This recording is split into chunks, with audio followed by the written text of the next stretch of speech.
All right, explorers.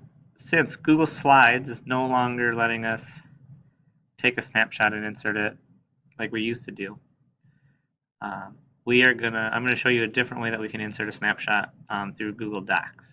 So, um, in your assignment, as you answer question 1 on your whiteboard, um, when you're ready to take a picture of it, you're gonna go up to Insert, click on the drawing,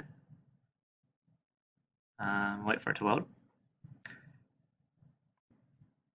When it loads, you're going to have a toolbar that looks like this, and you're going to click on the image icon. Okay, so click it. All right, and then it looks a little familiar like it used to do, like it used to look. So we're going to take a snapshot. You may have to allow, hit remember so you don't have to do it again, and then up here, click allow as well. And then you're going to see yourself hit close. Then you're going to position your work and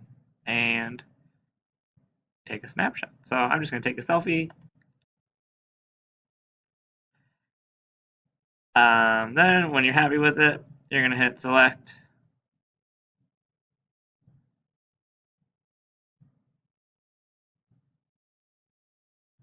And there's my lovely selfie. You can make it smaller in here. You save and close it, and it'll insert there. You can also make it smaller there. Make it fit. Okay. And that is how you're going to insert a picture